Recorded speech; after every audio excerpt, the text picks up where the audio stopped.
Hey guys, happy Monday. Today I will be presenting your wit and wisdom lesson as a pirate, complete with my very own pirate ship wheel. It's the closest thing I could find to someone who looked like they were in the American Revolution. I hope you guys had a wonderful weekend and welcome back. So before we get started, I would love to hear what's something fun that you did this weekend. Something fun that I did was I went on a walk far away from everybody else, and I learned how to cook a new recipe. So feel free, send me a comment or send me a text. What's something fun that you did this weekend? Today we're going to talk about our focus for the week for Wit and Wisdom. Last week our focus was on getting everybody logged in, making sure they knew how to access all of their Wit and Wisdom materials and knew how to complete all of their assignments. Looking at how many of you are turning in assignments, it looks like we are good to go on that focus from last week. This week we're going to be pivoting and changing our focus. We have two things we're going to be focusing on for the entire week. The first is completing top quality work every single time we complete an assignment. What does top quality work look like? That's something we should be pretty familiar with from being in class. But just a review, top quality work looks like complete sentences, capital letters and correct punctuation, making sure you're responding to what the question is asking you and not just what part of the question is asking you. I know you guys are all capable of completing 100% top quality work. I've seen it from every single one of you, and I know that we're going to continue it as we move on with this week. Our second focus for this week is making sure that we're completing all parts of the assignment. Something I've noticed is that we're doing a really great job of going through the lessons and accessing all the materials, but sometimes we forget to scroll down and to see if there's a second page or a third page in our document. This is incredibly important to make sure that you're seeing all of the charts, and also because starting now, our lessons are going to be building upon each other, and if you're missing work from a lesson or two ago, it's going to be really hard for you to complete it today. So remember, focus for this week, top quality work, all parts of the assignment are completed. I know you guys can do it. I've seen so many of you do it already and work incredibly hard. I'm super proud of you guys. We're going to be moving on. Miss Klein's Storytime continues. If you go to the KNE YouTube channel, you can see that I have gotten up to chapter 10 in wholes. I've also linked them into the daily reading section of your Google Classroom. You can watch all of those videos and read along with me if you have the book at home, or just listen like an audiobook. It's up to you.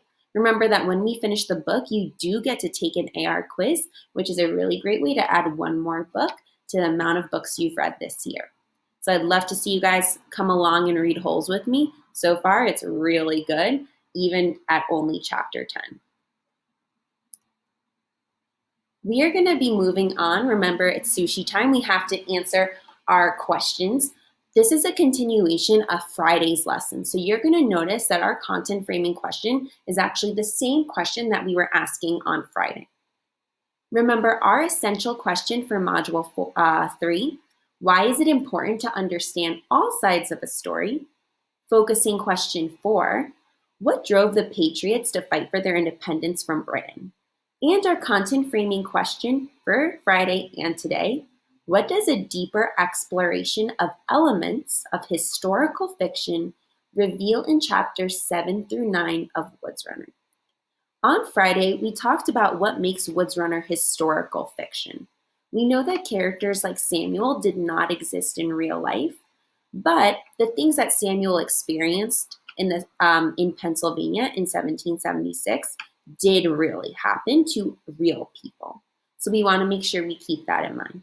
Just like in Scarlet Stocking Spy, Maddie Rose is not a real person, but the events that happened to her, like Battle of Brandywine Creek, were real.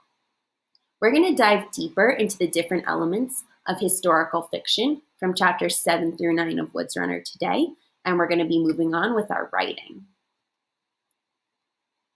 Last lesson, you guys were asked to fill in this chart about facts in fiction. You were given different pieces of informational text from those informational sections that Gary Paulsen adds to the end of every chapter. The two informational sections that we were focusing on Friday were the world and wounds. You guys were then asked to look at a piece of text or a quotation from those sections and find an example in Woods Runner that reflects that fact and why it's important to the story. I've gone ahead and shown you guys or filled in the chart for you. This is a great way for you to check back and see if your answers were correct from your Friday classwork. So let's take a look at the first row. Our first piece of informational text that we were looking at was the world. And the quotation was, Native Americans fought on both sides. So next thing I had to do as your teacher was I had to look and find an example in Woods Runner that reflects this fact. The example from Woods Runner that I found was that Samuel found a clearing where he saw Indians standing with British soldiers, wagons, and the captives he had been trying to find. And who did those captives include? His parents. Why is this important to the story? This is important to the story because Samuel sees that the Indians are fighting with the British soldiers, which he suspected because of the kind of attack he saw on his settlement. It wasn't just soldiers, it was also Native Americans, and they were working together, which provides me a piece of story, or the story part, that connects back to my informational text. The second one I looked at was wounds, which we could find in our book on page 56. The quotation from wounds was that untreated battle wounds often led to gangrene, which causes the body to literally rot away. Super gross. What was an example from that, from the text in Woods Runner? I needed to go back and need to look in my book and find an example. The example I found talking about battle wounds was the quotation from Coop when he's talking to Samuel about the chop he got to his head. And Coop says, it come on to having green pus, and everybody knows that's bad. Why was that important to our story? This is important to the story because Coop actually saved Samuel's life just in the beginning of the book by treating the infection in his head from the tomahawk cut with a poultice or a solution that has tobacco on it. So Coop's chewing tobacco and he spits it into a little piece of cloth and he soaks Samuel's head in that tobacco. That's really important because the tobacco must have something in it that kills the infection. If Samuel did not get that, if he was not able to have someone put something on his head to kill the infection, his body might have rotted away and he would never be able to find his parents. Really important. You guys can go back, open up your document from Friday, double check that your answers match mine. If they're similar, you don't have to change it. But if it's not, you might want to go pause our video, go back and fix your work because you're going to need it as we move forward with our lesson today. You were also asked to answer this question on Friday. How does Paulsen's use of factual information affect your understanding of the story? So how do all the different informational facts Gary Paulsen used help you understand the story? Take a minute and remind your brain of what your answer was. You can whisper it to your computer or tell someone sitting near you. We want to keep that answer in mind about how his use of factual information helps us as we move into writing. So I'm going to bring up a chart that you guys worked on Thursday. On Thursday, we were trying to answer the question, how do I use knowledge to support my opinion? One thing we've been working on in class was opinion writing. And I'll give you guys a minute to remember, what was the model we used with opinion? It's one of our favorite snacks, Oreo. So we know the Oreo model. And the purpose or question that we were trying to answer is, what is the most important knowledge Samuel has that can help his parents? And you guys were asked to fill in this chart. Remember, this would be in your Thursday classwork document, where you were given two examples of knowledge that Samuel has, evidence from the text supporting that he knows how to do these things. And then you had to explain in your own words and why it was important. The two examples that you guys were asked to explain why they were important was the fact that Samuel can read signs, so he's able to look for clues all around him to help him understand what was happening in the situation. And his knowledge of the forest. He knows a lot about the woods. He can hear things people don't. He can see things that people might miss, and he knows how to survive in the forest. So your job was to decide which of these two things, reading sign or knowledge of the forest, were going to be the most important thing to help Samuel find his parents. Again, there's no right answer here. Whichever one you choose, it's your opinion as long as you can back it up. Big shout out to my friends who came to office hours on Thursday. We actually did this together, so they are ready to go. We're going to take all of that information and we're now going to use it to help us respond to our prompt and write an entire opinion paragraph. Remember, we're trying to answer the question, how do I use knowledge to support my opinion? Our writing prompt for today is, what is the most important knowledge Samuel has that can help him find his parents? The first thing we're going to do is write an opinion-focused statement. Our opinion-focused statement tells the reader what the rest of the paragraph is going to be about. I've given you a sentence stem to help you model your opinion-focused statement. Here it is. In my opinion, the most important knowledge Samuel has to help him find his parents is because and. Remember, you are choosing from the two different pieces of knowledge Samuel has that you completed in your chart on Thursday: reading sign and knowledge of the forest.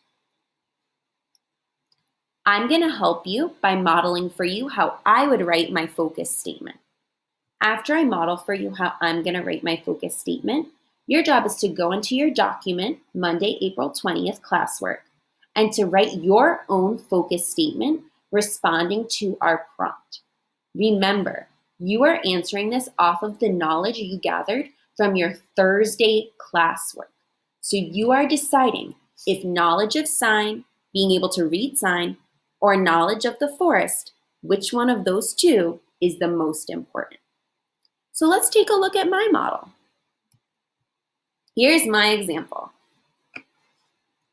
I chose a brand new piece of knowledge that Samuel has to model for you guys how to complete this assignment.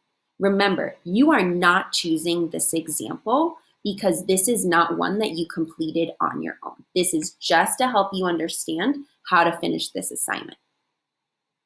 So I should not see any single person writing about Samuel's knowledge of Native Americans. So the knowledge that I chose that Samuel has is knowledge of Native Americans. The evidence that I found was from the book when he's going back into his settlement and he sees what happened. And the text says, all the victims he had buried, remember that Samuel had buried, had been chopped down with either tomahawks or war clubs. He also sees that people have been scalped in the settlements. Scalped is when someone is killed and then the top part of their head with their hair is removed, which was a common practice done by Native Americans at that time. So then I had to think to myself, why is not this part of Samuel's knowledge important? It's important because he's able to see all of these signs that point to an Indian attack or Native American attack. He's much more knowledgeable of Native Americans than he is of British soldiers, so this is going to help him as he moves forward and tries to find his parents.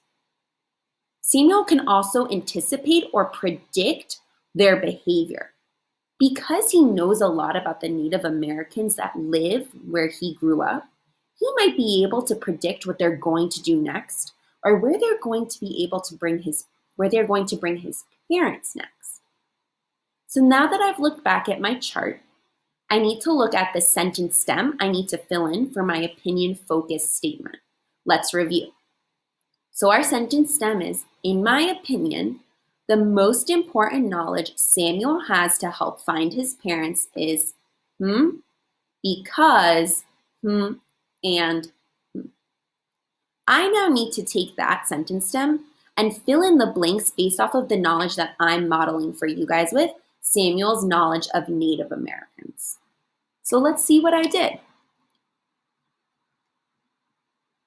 In my opinion, the most important knowledge that Samuel has to find his parents is, here I filled in, knowledge of Native Americans, because he knows more about Native Americans than he does about British soldiers, and he will be able to predict what they will do next. Your job is to pause this video, go into your document called Monday, April 20th, and take the evidence organizer that you used on Thursday, that you completed on Thursday, to answer our prompt. Remember, you are filling in your own opinion-focused statement using the sentence stem I've provided, where it says my opinion-focused statement. You're deciding if his reading of signs or knowledge of the forest, which one is more important for Samuel. After you've written your opinion-focused statement, you're going to come back, unpause our video, and we're going to move on to the next part of our lesson. So now that you have your focus statement, you guys are already on your way to writing a paragraph. Remember, we are answering the prompt. What is the most important knowledge Samuel has that can help him find his parents? Here are your directions. I'm going to read them to you here, and they're also on your classwork document for today. Directions. Use your evidence organizer called Part 2 Samuel's Knowledge from your Thursday, April 16th classwork document to write one paragraph answering the prompt above. Our prompt, what is the most important knowledge Samuel has that can help him find his parents? Remember, start your paragraph with the opinion-focused statement you just wrote above. First thing you're going to do, retype that focus statement. Include information that supports your focus statement in your paragraph. You guys filled out your chart for a reason. We're now going to put it into a paragraph. And as always, we're working on quality, writing in complete sentences with correct punctuation. And this is a paragraph. Remember, a paragraph has 4 or more sentences. At least 4, but more if that's what you need to respond to this prompt. You're going to pause your video, go into your classwork document, and write your opinion paragraph. When you're done, come back and we'll finish out our lesson. So now that you guys have written your opinion paragraph about Samuel, we need to bring it back to our content framing question for today and Friday's lesson. What did a deeper exploration of elements of historical fiction reveal in chapters 7 through 9 in Woods Runner? You guys have done a great job of reading all 3 chapters, filling in your organizers, and now writing your first opinion paragraph. So I want you just to think to yourself, which of these historical facts that you've learned from Woods Runner, it could be about wounds, it could be about the soldiers, it could be about settlers, so far have been the most helpful to you understanding the story?